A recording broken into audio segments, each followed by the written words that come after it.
The site can't be reached in secure line. Says it's recording. Should it?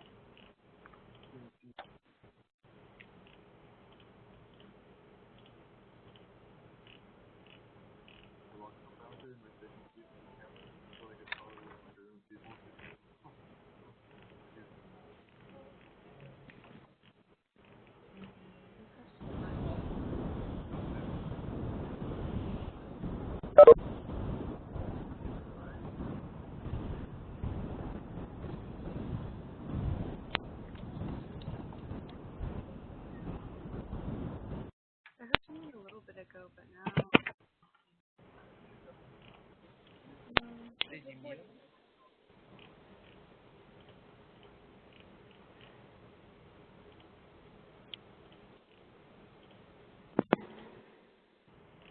You don't have to do the hotel.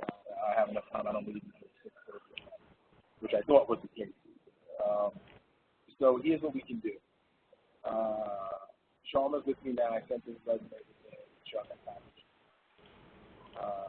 Let's set up Steve for 2:15 at the plain old office. And we set up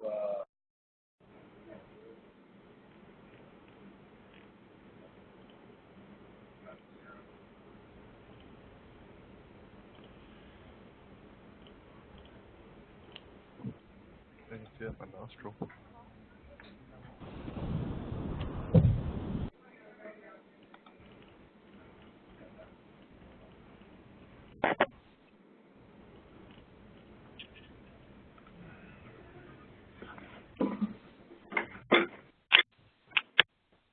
All right, guys, it's 2:01. If y'all could do me a favor and mute your phones for me, we'll go ahead and get started real quick on the webinar for the National Address Database with Tim Trainer from the U.S. Census Bureau.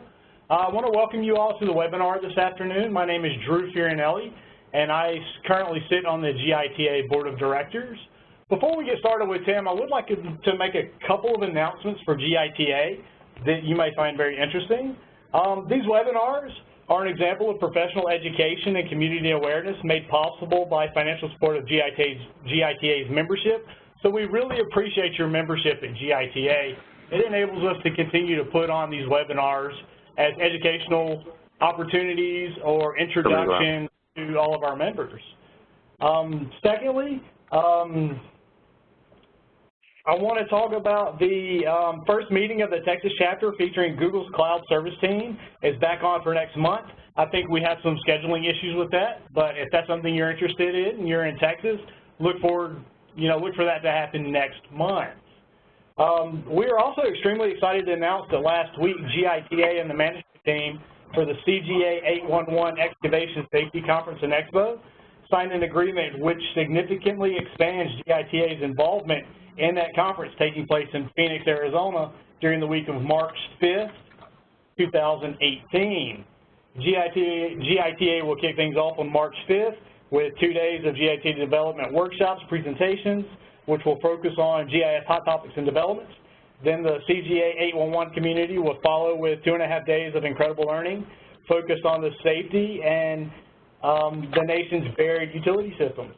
Also, for those of you that attended Pipeline Week or interested in the presentations made at Pipeline Week, those presentations are up at gita.org right now. So now let's get into why you're here. We've got Tim Trainer from the U.S. Census Bureau here with us, and I want to talk a little bit about who Tim is. So Tim is the Chief Geospatial Scientist for the U.S. Census Bureau. He performs research and development activities in the broad area of geospatial science that includes exploration methodologies, technical and substantive issues related to the creation, collection, and integration of geospatial information. He is also recognized nationally and internationally for his contributions to the fields of geospatial science, geography, and cartography, and the integration of statistical and geospatial information.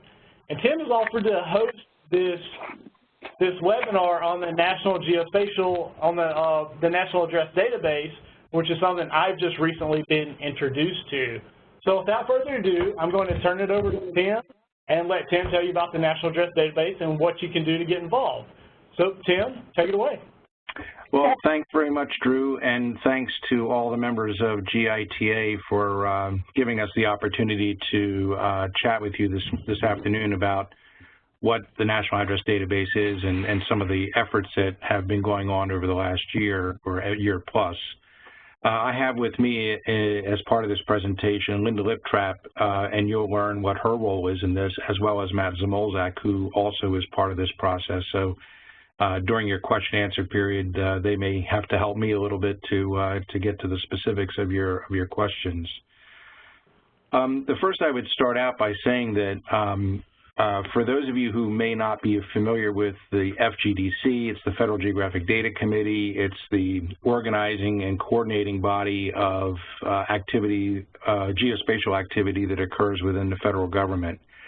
And within that, one of the primary goals is the National Spatial Data Infrastructure, and which, exists in various forms and measures. And so the way in which we've been working to getting there is that specific agencies have been tasked with being responsible for specific data assets, we call them, or data themes.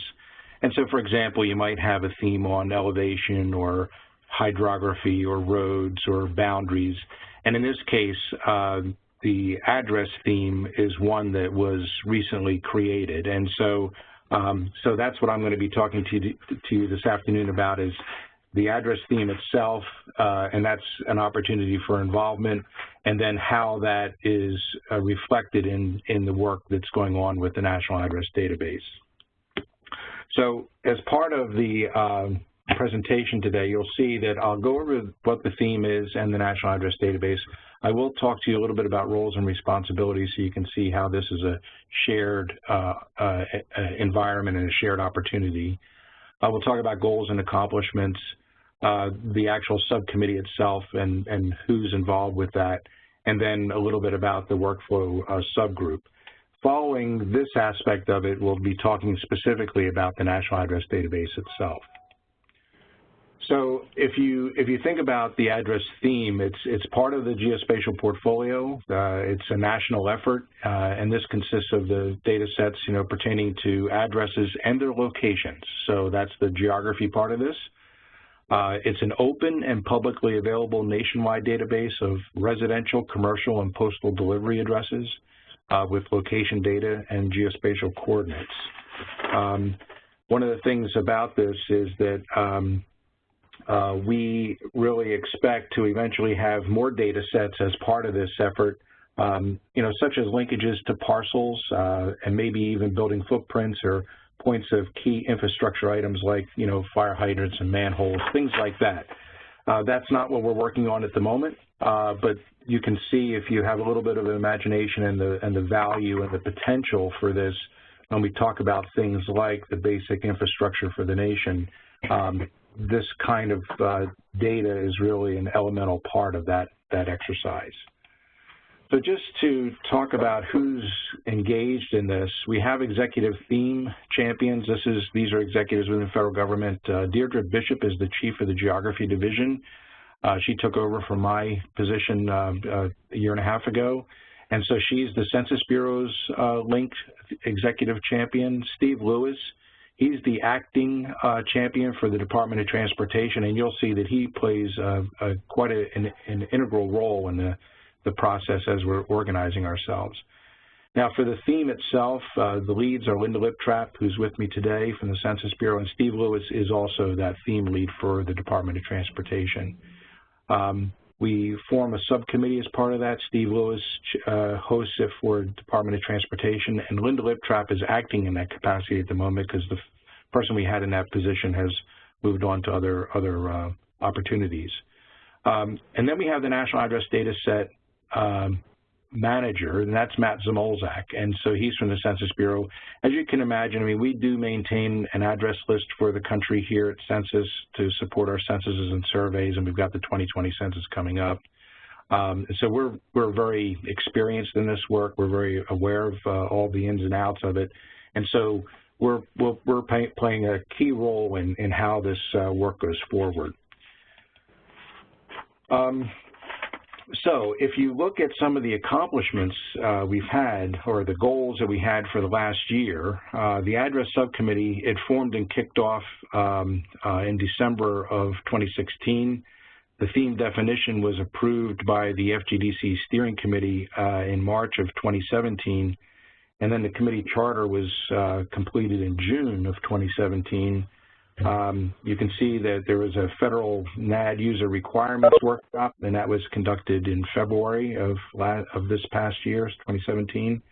And we had an address theme community page that was completed in April of this year, as well as the establishment of a business process working group. They formed and kicked off their work. So you can see that just in the last year, quite a bit has been achieved since this theme was approved last August. And so I think we're making good.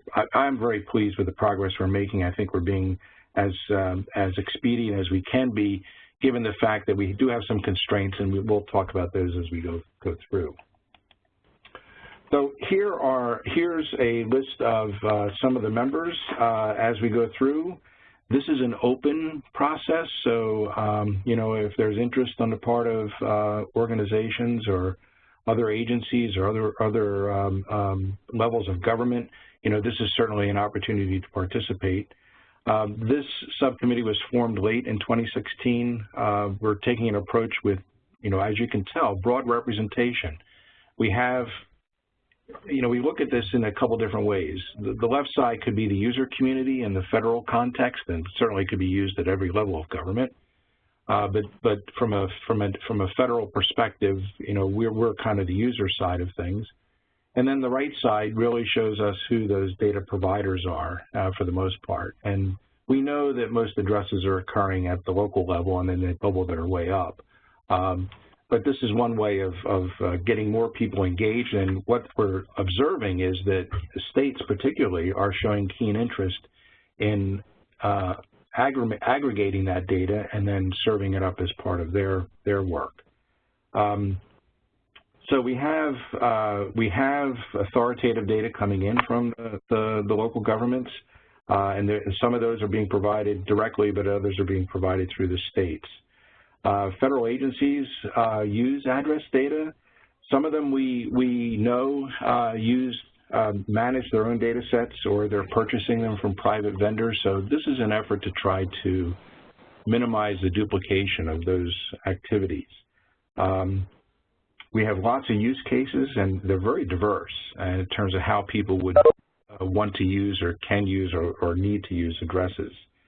But at any rate, this group meets each month, and we're actually having about 25 to 30 people participating in that group.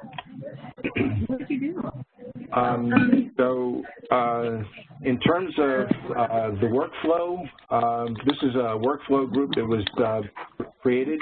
Matt Zamolzak is the chair of this group, and the co-chair is Dan Ross from the state of Minnesota. He's the Geographic Information Officer there.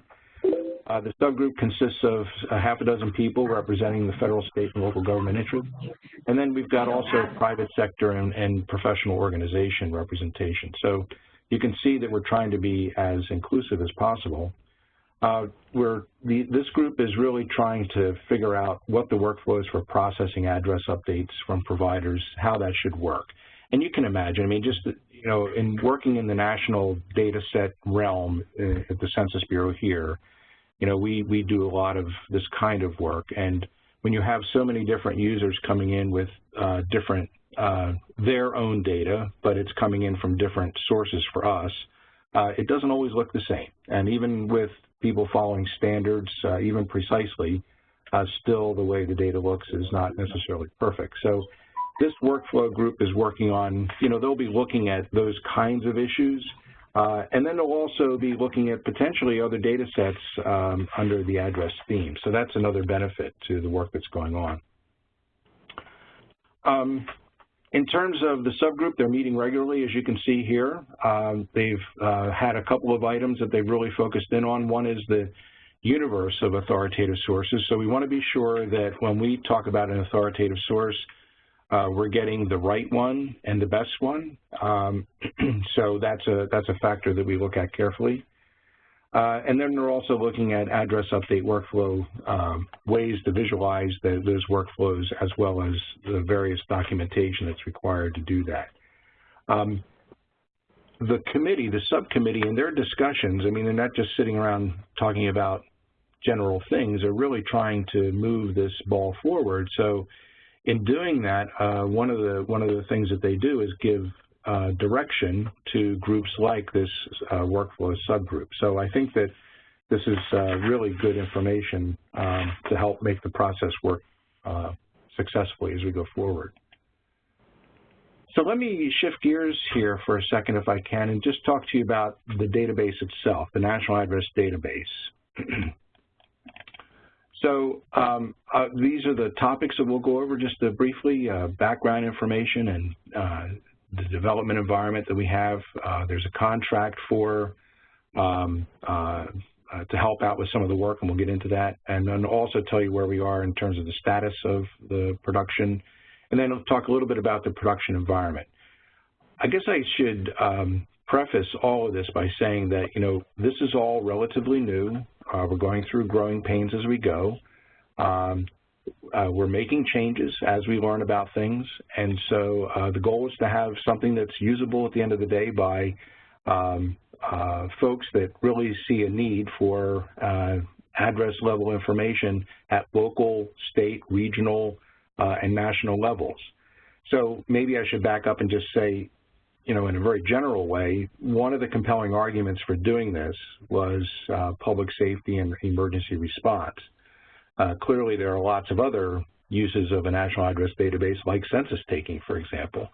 And our thinking is that assuming that this enterprise is successful, we would use this as a primary source for our address information in the future. That's not something we would be doing at the moment because we're in the middle of planning for the 2020 census, but it gives you an example of how we would take advantage of this as an organization. Excuse me. So the first step that we did is that once we got this notion put together, the Bureau of Transportation Statistics within the Department of Transportation, they sponsored an address summit that we held at the Maritime Institute. And we had a nice collection of folks from very different, really broad background of participants. And it was really intended to identify and look if for different options for getting the NAD, or the National Address Database, underway. How could we begin this process? So we had all levels of government, but there weren't that many federal people there. It was really focused on the data provider side. So we really wanted to get those folks engaged. Private sector was also there, and there were some nonprofits and trade organizations. So if we look at just the schematic of how this might work, looking at the bottom and working your way up, you know, the authoritative data would be coming from the local governments. Ideally, they would be sharing that with their states. We would go through a process to ensure that we've got consistency and we're meeting certain standards and all those kinds of things. And you'll see examples of that in a few minutes. And then it makes its way up into basically a national set. You know, in time, there could be an environment where we have, you know, vetted crowdsourcing coming in, because that clearly could be a possibility. And then as an application coming out of it in terms of the data flow itself, you can see that they've got a national geocoder in the little schematic here. Excuse me. And there's lots of folks that are very interested in geocoding. So this would be a functional requirement that would come out of this process. So to get this off the ground, we launched a pilot, and DOT funded this. They had some funding that they could allocate toward this effort. And they brought in data from Arizona, Arkansas, and Boone County, Missouri. Excuse me. I've got a little bit of a cold today, so I'm struggling with that. Anyway, the goals were to explore the workflows and understand better practices for rolling up those addresses from the data providers. It gave us a first-hand look at looking at different schemas, so we were in interesting debates on that topic as we went forward. We developed a minimum content guideline and associated data schema coming out of that process. So the goal was to, and when we speak about minimum content, we were really thinking about very basic information, yet that had enough information in it to be useful and meaningful. It's easy to load up on requirements, but we really wanted this to be, I wouldn't say bare bones because it really had to be useful, but at the end of the day, it was a fairly simple process, and I think that worked quite well. So then when we look at that minimum content information, and we refer to this as just a guideline, when you look at the address itself, we wanted to get the address number, the street name, the subaddress if they have it, city, town, or place name, county, state, and zip code. So that's very basic information. In some cases, you may not get all of those fields filled, but the goal would be to. In terms of getting to the location, you know, the address itself doesn't tell you where it is. And so, you know, when we do geocoding here, that's one of the reasons why we needed road network to try to find where along that road it might be. And when you don't know exactly where it is, then you interpolate. But if you have a lat long, or latitude longitude, then you know exactly where the unit should be, if in fact the latitude longitude reflects where the unit is. So there's all kinds of, you can tell just by the way I'm describing this, there are lots of different ways one can work with this data.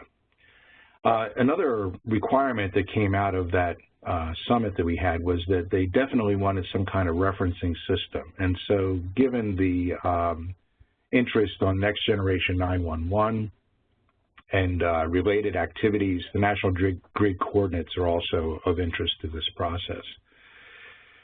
And then in order to make this all work, we've got to have metadata, and you know, sometimes that metadata is automatically collected and other times it's got to be, you know, manually filled in, but these are the kinds of bits of information that are going to be required as part of the metadata for each of the address records as we go forward. So it gives you a sense for what that is. Let me just point out a couple things here that are important to us. Now, actually, all that information is very important. So the authority, the source. A unique ID is critical, and we manage with that here at the Census Bureau on our address list, and we know how important that is. The type is also very important, so you know if you're looking at a building, you know whether it's a residence or whether it's a commercial building or maybe it's an administrative building of some kind. And then you also want to know in terms of that geographic location where that placement is. And so, you know, is it on the rooftop? Is it in the driveway? Is it the access point? We've seen some interesting things coming in. I can tell you that don't necessarily get to great precision, but that's the kind of thing that we need to look at and then make determination on, and then give feedback as we go forward. So here's an example of the NAD schema, and I'm certainly not going to go through all of this in any kind of detail, but it just gives you an idea of, you know, what you see in a graphic and then how that relates to the information that should be related to any one of those points on that map that you see there. And so that gives you very detailed information about the address. And from that, then you can use that information as appropriate. So in terms of the development environment, you know, after exploring lots of options, this is now within the DOT's realm. They did some great work on this, and after you know, a little bit of fits and starts, they were able to award a contract to a company called StackArmor, and they're providing Amazon Web Services development environment. And you can see from the specification up above that those were the requirements as part of that. They decided to, this is the Department of Transportation decided to go with Linux and PostGIS or PostGIS to save on licensing fees. So we're trying to do this on the short end because I guess this is where I should tell you that none of this activity has its own funding within the federal space at least. So in various attempts that we've made to get funding, we haven't yet been successful, but we are not giving up. And so we're continuing to work that as much as we possibly can, and we're working it from many different directions. The difficulty is that where we are at the moment, and these are kind of lean times, as we all know, it's not necessarily easy to stand up a new initiative. So that's part of what we're dealing with at the moment. But you know, that's for the feds to kind of figure out how they get this organized. So this contract they have is for 1 year of the development environment, and you know, to their credit, DOT was able to get this service for less than $3,000, and that's just amazing when you stop to think about it. So that's good stuff. Now, in terms of having a national address database developer, and this is where we deal with the extract, transform, and load, the processes that we go through for getting that data in. That contract was awarded to GIS Incorporated at the end of June. Now, we did have the NAD pilot, and that ended in the summer of 2016. But, you know, we didn't have resources to really deal with that data at the level that it needed to be at that time, just because there wasn't funding for that. So once we were able to get some funding from the National Highway Transportation Safety Administration, through their 911 program, they were able to award a contract for this ETL developer, and that's great stuff. The contract, as I said, was awarded to GIS Incorporated, and they basically were on site and reported to DOT on July 17th to begin the work, so that's underway. He started working on QA/QC procedures for verifying the data that's already been supplied by partner states who develop their own ETLs, and now he's looking to assist additional partners with their own ETL development, so that's kind of where that is at the moment. So this just gives a status map of where we were last summer in 2016, and this is when the pilot ended. And we had 8 partners, we had 7 states plus the District of Columbia, and we were able to acquire approximately 16.8 million address records. Now we show a more current map for basically where we are right now. And after 12 weeks of getting back up and running, we've gone from 8 partners to 25 partners.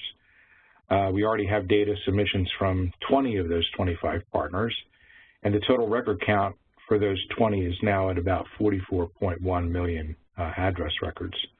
And there's also, as you can see, a couple of gray states there, and that's where they have address data, but it's not yet in the public domain, and that's part of the issue that we have. It's a requirement for us, I think, to move forward and to communicate the benefits and the need for having a complete data set of that data. So, you know, we'll do what we can to talk to folks and get them to open up some of that data. So if I look at the NAD production environment, one of the things that we're always looking for is more help. And so in that regard, the Department of Interior has stepped up, and they've become the first federal partner to join the Department of Transportation and the Census Bureau in providing resources for the NAD. The Department of Interior is going to provide the hosting environment for the production version of the NAD. So as we get going on this, they're actually going to help us stand this up. The bulk download will be available as soon as Department of Interior procures and sets up some of the technology that they need to put in place. And an ArcGIS Online viewer is under development, and that will be released in early 2018.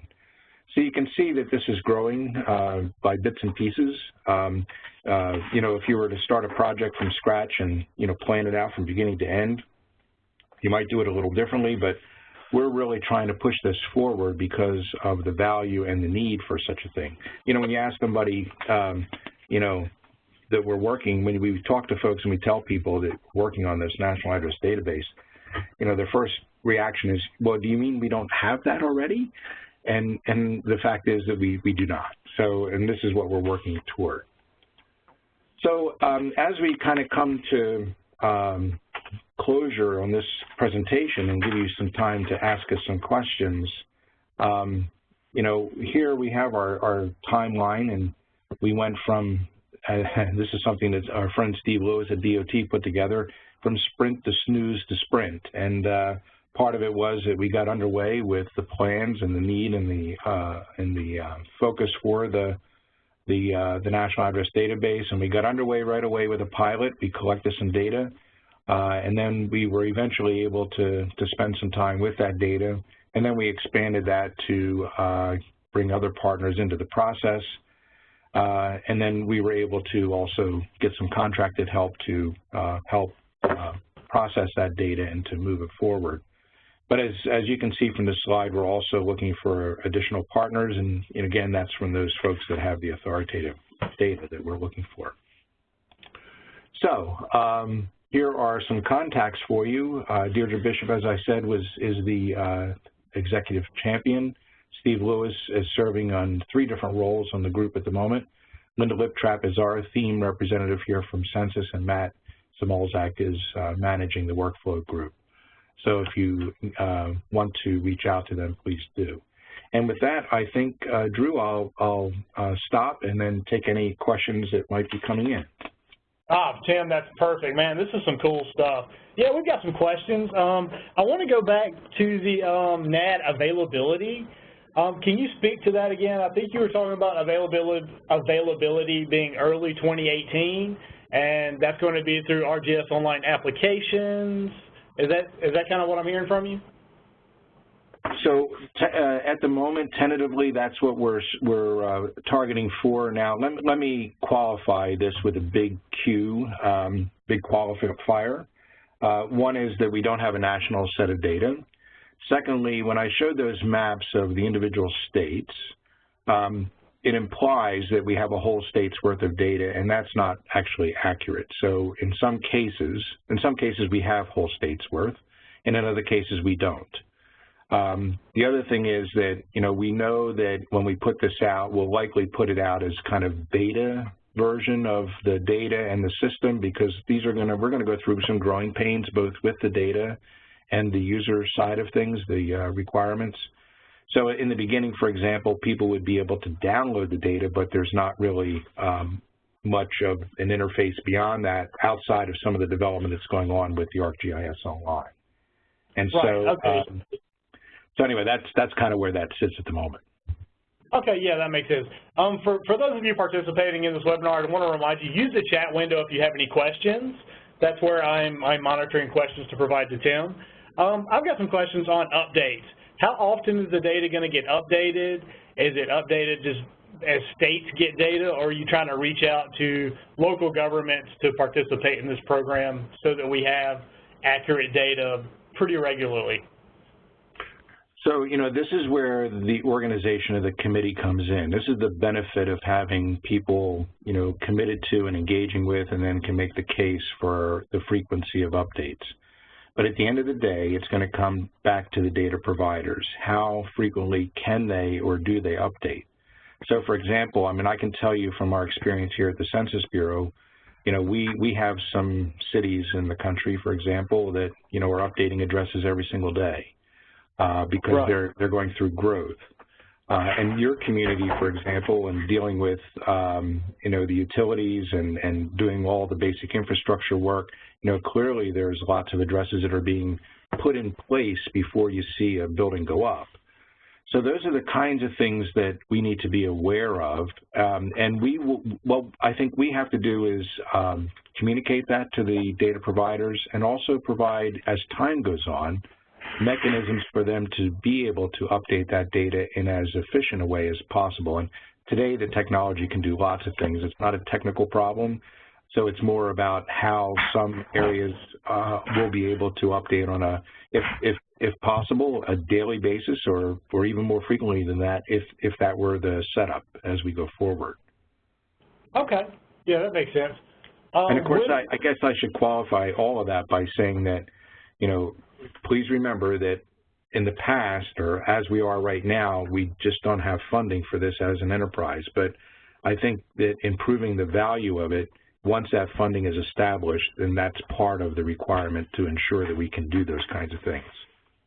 Right. Are standards being developed around the NAD that'll trickle down to the local governments if we take this on? You know, or are we looking at standards as far as schema, point placement, et cetera?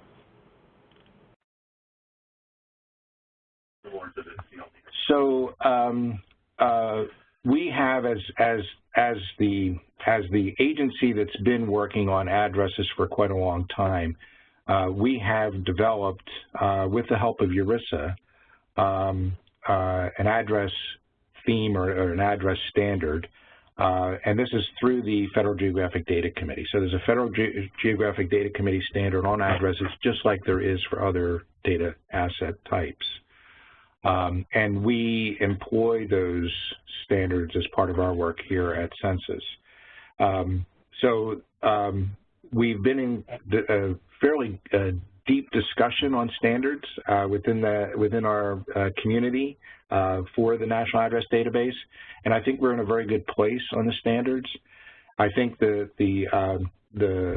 challenge will be ensuring that the partners who are providing data do their level best to adhere to the standards, and I think the goal there would be to make it as easy as possible for them to adhere to those standards.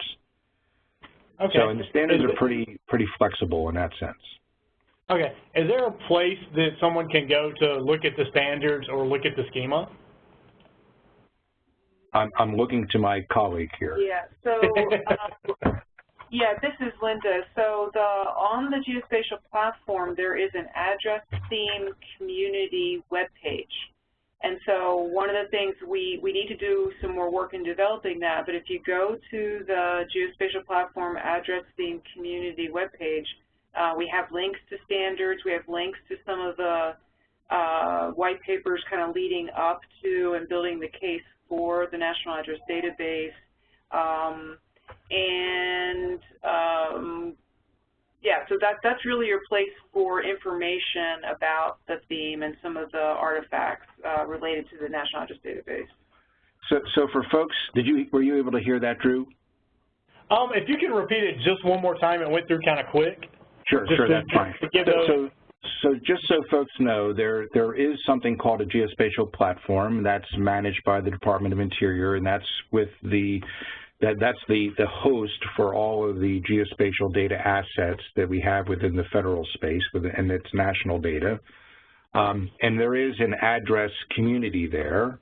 And if you look for that address community, if you do a search on geospatial platform, that'll get you to the platform. And then if you look on the platform, you'll see the different communities for the different themes, different data assets, and then pick the address one, and there are all kinds of links then to the standards, as well as some white papers that were developed by, for example, the National Geospatial Advisory Committee, which is made up of 30 different people from industry and government and others, and local government as well, and professional societies and academics. They really pushed for the creation of this National Address Database. So some of the papers justifying the need for such a thing are posted on that website. I would also say, just to make an important point here, the geospatial platform is a place where people should be able to get information, geospatial information that's relevant for the moment. So you all know that, and some of you probably unfortunately have been experiencing the effects of the hurricanes and wildfires and other things. There is information that's being posted through the geospatial platform about those events. So that's another source of information for you, just so you're aware of that. Okay. Is that geoplatform.gov? Is that website? That's correct. Okay. That's correct. So I will get those posted into the chat window for folks. And then we have a few more questions for you, Tim. Let me get back to my questions. What are the mechanisms for preventing duplication of data? Right. So, you know, that's something that obviously for those of us who do address management, that's something we face all the time. And then you have issues of slight variance or variations in the data. that's part of that workflow group, and that's where, you know, Matt's responsibilities as the data asset manager, those are the kinds of things that will be handled by those folks to look for that. And one of the things that we will do as part of our part in this process from the Census Bureau is that, you know, we've developed lots of tools in dealing with that kind of work. So we will leverage what we can from a lot of the development we've already done here at the Census Bureau to help with those kinds of things. We're very good at managing addresses, so I think that will be something that will be of interest. The challenge will come in the future.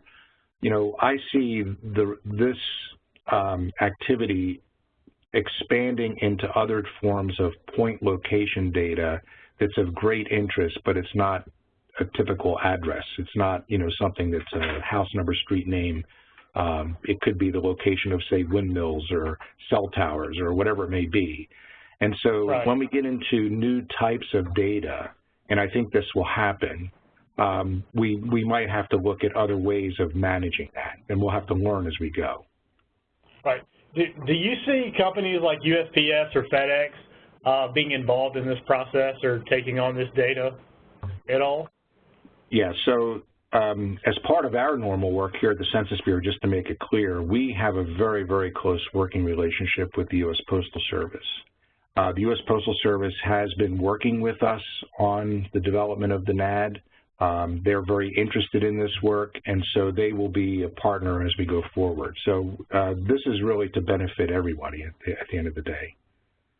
Oh, that's great. And then what role, if any, will spatial addressing, you know, like having secondary address points like U.S. National Grid a part of the schema? So I'm not sure I'm going to answer this question the way it was intended, so if I don't, I'd be more than happy to go a different direction. But that's one of the reasons why needing and using referencing systems was indicated. So we need to be sure that we're all talking about the same kind of point, and we're all in alignment with the way in which we manage that location information.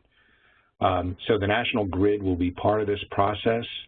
You know, for example, with emergency response, many of the emergency responders now are fully using the National Grid. And so in that context, we have to be able to respond to that as well. So I think the trick is going to come, you know, whether in the National Address Database we have a point, we have a grid location for it, and, you know, it may be that the responder has a slightly different location and they need to align those together to be sure they get to the right space. But nonetheless, I think this is all good stuff, and I think we're working in the right direction. Right. You know, and kind of in line with that thought process when we look at point location and point identification, as it relates to just housing or structures, are you identifying a certain standard of point placement? So as point at the front door or as point at, you know, driveway entrance, you know, in local government we deal with that a lot for responders, and we'll have multiple data sets, one to identify a structure and one to identify entrance onto property that we're giving to 911 so that they can respond. Are you looking at anything like that for the NAD? So this is clearly an issue. It's a known issue. We are well aware of this. I think the first place to start is that wherever the point is placed by the authoritative source, in the metadata, we have to understand where that point is. So you saw, for example, on the one slide where we had, you know, the breakout of the metadata, and we showed, for example, on the right side there, the placement. That's the kind of information that's going to be helpful to know exactly what we're dealing with. The next question, though, that you're really alluding to is, can we get to some level of conformity? And the answer to that is yes. I mean, we could do this by saying, okay, as part of a normal way of operating, we would prefer that these point locations be on the rooftop, in the center of the rooftop, not necessarily in the center of the parcel or the center of the zip code or wherever that point ends up having to be by whoever put it there. So those are the kinds of things that we need to focus in on. And that's where, again, the committee So we have some governance around this. We have very different vested interests. We need them to come to consensus. And I think this is possible. I don't think this is too hard a lift to figure out what is the best location. And the use cases should drive that. And the use case, the most compelling use case, once again, is the emergency response community. Right. So it sounds like, at the end of the day, this could, once it's all said and done, you have full state participation, you've got a nice update methodology. This could be used heavily for next-gen 911 integration. Absolutely. And that's a lot of the source of the data we're getting in from the states at the moment. So they're going through the process right now of trying to get their data in alignment with the 911, next-gen 911 requirements. And once they're able to do that, that then becomes a source for the National Address Database. Right. That sounds good to me. Hey, Tim, if someone wanted a copy of these slides, could they reach out to you directly? That would be fine. I could do that. Or I can maybe the easiest way, just for, since it's a membership, I can just get these slides to you. Okay, yeah, that's perfect. And Does that work okay? We'll make them available. Okay, works for me. We've summed up a lot of the questioning. I'm going to take control of the presentation back from you, and I've got the National Address Database website pulled up that we can share with people. And if there's any more questions, then we'll answer those as it goes along. What do you think? Okay, that's good. That's good. Thanks. All right. Tim, this is really great. For those that are still listening, I want to remind you that this webinar is being recorded and will post to www.gita.org within the next couple of days. Give us some time to get it all put together. And so it's an easy reference material for you later as well. I want to thank everybody for participating. Tim, thank you so much for the for this introduction to the NAD. I think it's going to be some good stuff, man. Thank you, and thanks to everyone for taking the time to learn about this. And if there's anything we can do to share more information, or you want an update at a later time, we'd be more than happy to do that. That would be great. As things change, if you could just let us know, we can put it out to membership, and maybe address this issue again in 6 months and see where things are at with the NAD. Sounds great. Well, thanks very much to everyone. Thank you, Tim. I really appreciate your time today. Yes, thank you. All right. Thanks, everybody.